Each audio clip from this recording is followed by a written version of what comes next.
Welcome to exam वर्ट। मेरा नाम रोहित विश्वकर्मा है and I have done post graduation intensive advance diploma from Delhi university. हम आज बात करेंगे जैपनीज़ लैंग्वेज के बारे में।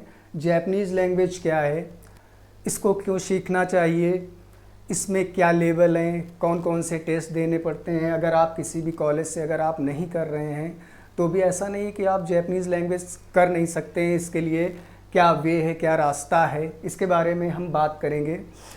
अब जैपनीज़ लैंग्वेज जो होती है ईस्ट एशिया कंट्री है जापान, वहाँ की लैंग्वेज है जो कि कम से कम 128 मिलियन लोगों द्वारा बोली जाती है। 128 मिलियन लोगों द्वारा बोली जाती है। जैपनीज़ लैंग्वेज की स्क्रिप्ट क्या होती है, इसमें अगर आप जॉब पर्पस से सीख रहे हैं तो जॉब आप कहाँ पे पा सकते हैं, क्या क्वालिफ़िकेशन होनी चाहिए, कहाँ कहाँ पे आपको जॉब मिलेगी, क्यों सीखना चाहिए, इन सब के बारे में हम बात करेंगे। सबसे पहले हम बात करेंगे जैपनीज़ लैंग्वेज की स्क्रिप्ट क्या होती है। मोस्टली जो जैपनीज़ लैंग्वेज की स्क्रिप्ट होती है वो हिरागाना, काताकाना और कांजी से मिलकर बनी होती है। जैपनीज़ स्क्रिप्ट जो होती है टोटल स्क्रिप्ट 3 से मिलकर बनी होती है। हिरागाना क्या होता है? हिरागाना जो आपका होता है, हिरागाना जापान जो जैपनीज़ ओरिजिनेटेड है, ये जैपनीज़ ओरिजिनेटेड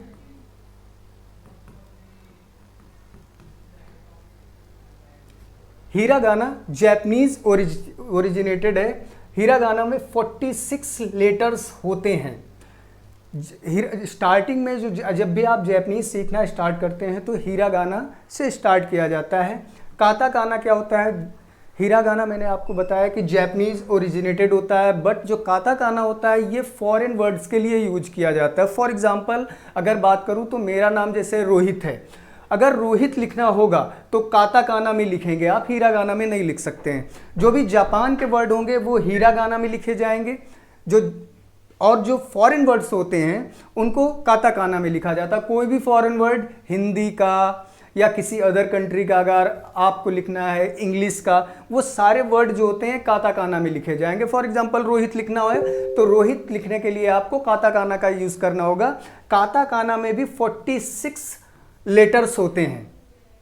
हिरागाना के लिए मैं और काताकाना के लिए अलग से एक वीडियो लेके आऊँगा कि हिरागाना 46 होते हैं, इनको कैसे लिखा जाता है, ठीक है, कौन कौन से इसके लेटर्स होते हैं, इनके बारे में अगला वीडियो मैं लेके आऊँगा तो आपको पूरा डिस्कस करूँगा about the hiragana and then after katakana, इसके बारे में पूरा डिस्कशन किया जाएगा। थर्ड है कांजी। कांजी जो होती है, ये कांजी चाइना से ली गई है। चाइना से ये कांजी जो होता है, ये स्क्रिप्ट जो है ये चाइना से लिए गए हैं। ये एक्चुअली में होते हैं पिक्टोरियल जो रिप्रेजेंटेशन होता है, जैसे कि मैंने आपको बताया, जैसे ये है, इसको कांजी बोलते हैं, इसको हिरागाना बोलते हैं। ये पिक्टोरियल रिप्रेजेंटेशन होता है, ये चाइना से लिया गया है। ये निहोंगो लिखा है, इसको भी निहोंगो बोलते हैं, इसको भी निहोंगो बोलते हैं। इसका भी मीन्स होता है जैपनीज़ लैंग्वेज, इसका भी मीन्स होता है जैपनीज़ लैंग्वेज। ये मैंने बताया आपको कांजी, ये हिरागाना होता है, ठीक है। अब उसके बाद थर्ड, आप अगर थर्ड के लिए बात करेंगे कि कांजी के बाद रोमाजी, ये एक्चुअली कोई स्क्रिप्ट का पार्ट नहीं होता है, बट जब आप बिगनर्स होते हैं तो रोमाजी का यूज़ करते हैं।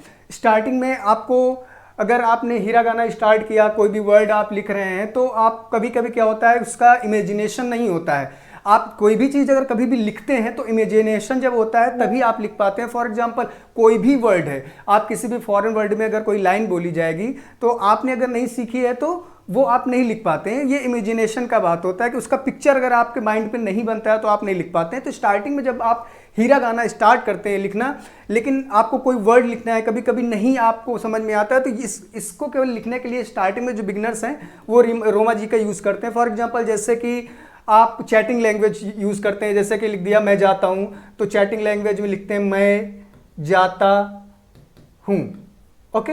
ऐसे वैसे ही रोमाजी का यूज़ करते हैं जैपनीज़ लैंग्वेज में। फॉर एग्जाम्पल कोन्निचिवा, कोन्निचिवा,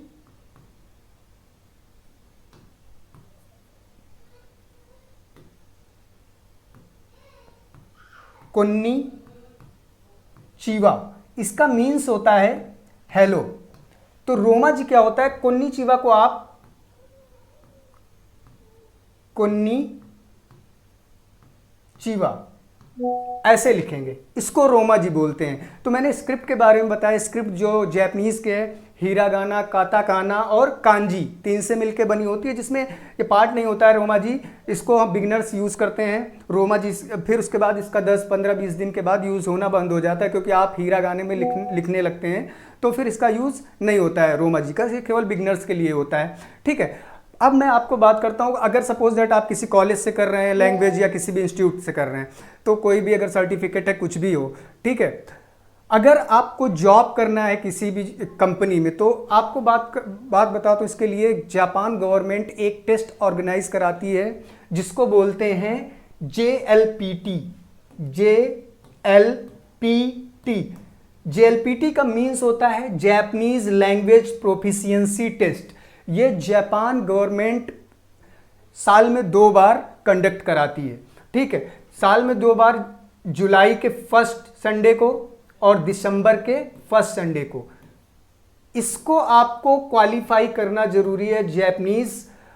जापानीज जो JLPT होता है, इसको क्वालिफाई करना जरूरी है अगर आप किसी भी कंपनी के में अप्लाई करना चाहते हैं फॉर जॉब पर्पज। मैं आप बात करता हूं कि इसके लेवल क्या होते हैं।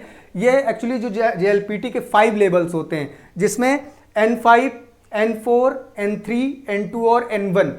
N5 जो होता है ये सबसे लोअर होता है और N1 सबसे हायर होता है। ओके, तो N5, N4, N3, N2 अगर जॉब पर्पस के लिए बात करें, तो जॉब पर्पस के लिए कम से कम आपको N5 क्लियर होना चाहिए, सॉरी N3 क्लियर होना चाहिए अगर जॉब पर्पस के लिए बात करें। और जॉब पर्पस के लिए कम से कम N3 प्लस ग्रेजुएशन आपको होना चाहिए अगर आप जॉब पर्पस के लिए सीख रहे हैं। लेकिन जापानीज लैंग्वेज अगर आप केवल सीखना चाह रहे हैं तो एजुकेशन की कोई नीड, आप किसी भी क्लास में, 9th में, 10th में, आप किसी कंपनी में जॉब भी कर रहे हैं, नो मैटर, आप कभी भी जापानीज लैंग्वेज सीख सकते हैं। ओके, मैंने आपको बताया जापानीज लैंग्वेज प्रोफिशिएंसी टेस्ट जो होता है वो जापान गवर्नमेंट करवाती है, साल में 2 बार कंडक्ट कराती है। 5 आपके लेवल होते हैं, जिसमें N5 सबसे लोअर होता है और N1 सबसे हायर होता है। अब इसका टेस्ट कहाँ पे इसके सेंटर होते हैं? इसके सेंटर दिल्ली में, पुणे में, कोलकाता में, मुंबई में, एटसेट्रा। ओके, अगर आप सपोज दैट इन आप सिटीज से हैं तो आप वहीं पे दे सकते हैं, अदरवाइज जो आपके नियर सिटीज हैं वहाँ से आप फॉर्म फिल कर सकते हैं और वहाँ पे एग्ज़ाम दे सकते हैं। तो दो बार होता है ईयरली। आप अगर एक बार मान लिया सपोज दैट आपने मिस कर दिया तो नेक्स्ट होगा जुलाई में, वहीं मिस कर दिया तो आप दिसंबर में दे सकते हैं। तो ये हर साल होता है, 2 बार होता है। ओके, अब हम आपको बात करें कि जापानीज लैंग्वेज आपको क्यों सीखनी चाहिए। अगर देखो फॉर एग्जांपल बहुत लोग एनिमे देखते हैं, तो एनिमे देखने के साथ साथ उन लोगों को इंटरेस्ट आ जाता है जापानीज लैंग्वेज में, तो वो लोग जापानीज लैंग्वेज सीखना स्टार्ट कर देते हैं। जॉब पर्पस के लिए भी स्टार्ट कर देते हैं, एजुकेशन के लिए, अगर एजुकेशन के पर्पस से भी स्टार्ट करते हैं। मोस्ट प्रॉब्ली जॉब के लिए ज़्यादा जापानीज लैंग्वेज लोग पढ़ना पसंद करते हैं।